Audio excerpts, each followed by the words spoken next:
Imagine you are the Emperor of Rome, the most powerful man in the world, and you have to deal with constant wars, rebellions, plagues, famines, and political intrigues.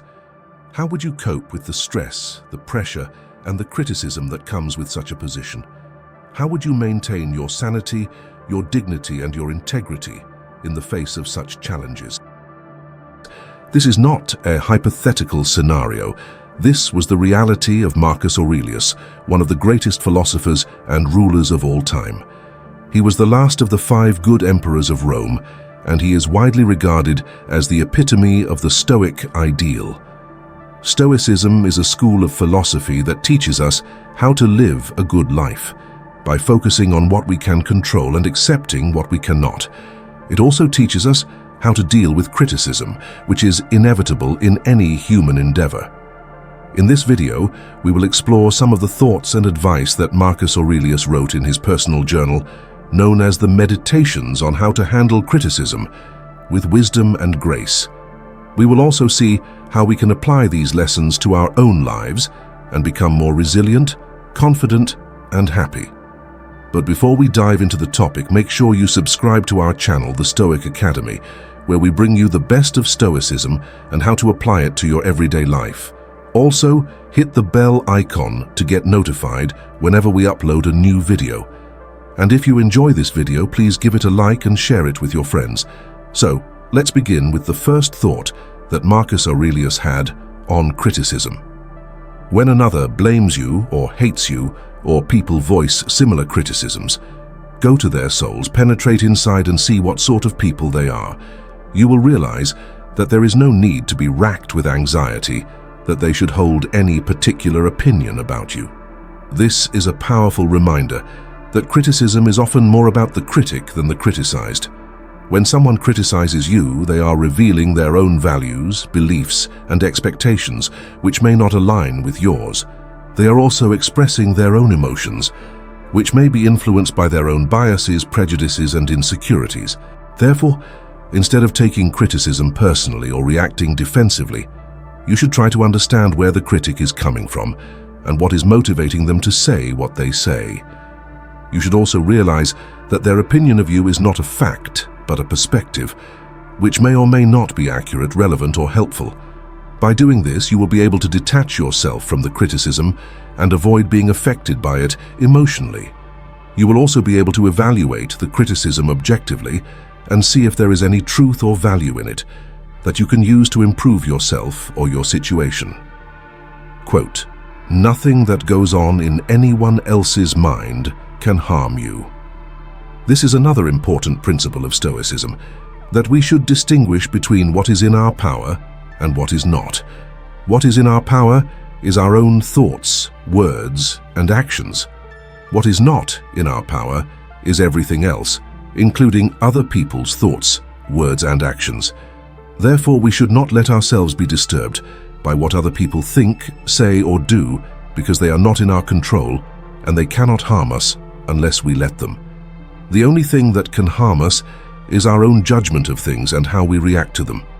As Marcus Aurelius said, quote, "If you are distressed by anything external, the pain is not due to the thing itself, but to your estimate of it, and this you have the power to revoke at any moment." This means that we have the power to choose how we interpret and respond to criticism and any other external event. We can choose to see it as a threat, an insult, or a challenge, or we can choose to see it as an opportunity, a feedback, or a lesson. We can choose to let it affect our self-esteem, our mood, or our actions, or we can choose to ignore it, learn from it, or grow from it. The key is to remember that nothing external can harm us unless we give it the power to do so, by attaching our happiness and well-being to it. Quote, "Remember that all is opinion." This is a simple but profound statement that reminds us that everything we hear is an opinion, not a fact. This applies to both our own opinions and those of others. We should not mistake our opinions for reality, nor should we accept other people's opinions as reality. We should always be aware that our opinions are based on our limited knowledge, experience, and perspective, and that they are subject to change, revision, and correction. We should also be aware that other people's opinions are based on their limited knowledge, experience, and perspective, and that they are subject to bias, error, and manipulation. Therefore, we should not be too attached to our opinions, nor too influenced by other people's opinions. We should always be open to new information, evidence, and arguments that can help us form better opinions, and we should always be respectful of other people's opinions, even if we disagree with them. By doing this, we will be able to avoid dogmatism, arrogance, and intolerance, and cultivate curiosity, humility, and tolerance. Quote, "It is not the things themselves that disturb people, but the judgments that they form about them." This is another way of saying that we are not disturbed by what happens, but by how we think about what happens. Criticism is not inherently good or bad, positive or negative, constructive or destructive. It is just a form of communication that conveys a message that may or may not be useful, relevant, or accurate. What makes criticism disturbing is the judgment that we form about it, such as, "This criticism is unfair, unjust, or untrue. This criticism means that I am worthless, incompetent, or unlovable. This criticism will ruin my reputation, my career, or my life." These judgments are often exaggerated, irrational, or self-defeating, and they cause us to feel angry, hurt, or ashamed. They also prevent us from seeing the criticism objectively and using it to our advantage. The Stoics advise us to suspend our judgment and examine the criticism rationally by asking ourselves questions such as, is this criticism true or false? Is this criticism relevant or irrelevant? Is this criticism helpful or unhelpful? By doing this, we will be able to filter out the noise and focus on the signal and use the criticism as a source of feedback, learning, and improvement. Quote, "The best revenge is not to be like your enemy." This is a wise and noble advice that teaches us how to deal with criticism that is malicious, hostile, or abusive. Sometimes people criticize us not to help us but to hurt us, to make us feel bad, to undermine our confidence, or to provoke our anger.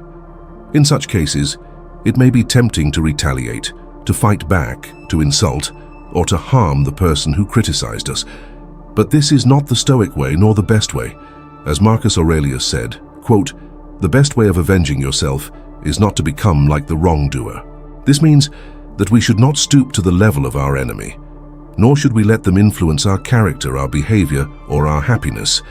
We should not let them turn us into someone we are not, or someone we do not want to be.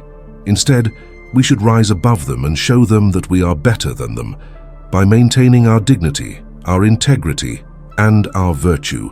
We should not let them disturb our peace of mind, our self-respect, or our joy. We should not let them win by giving them the reaction they want or the satisfaction they seek.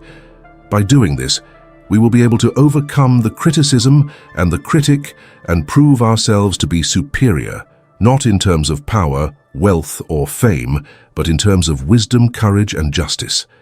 So these are some of the thoughts and advice that Marcus Aurelius had on criticism and how we can apply them to our own lives. We hope you found them useful and that they will help you deal with criticism better and become more resilient, confident, and happy. If you enjoyed this video, please give it a like and share it with your friends.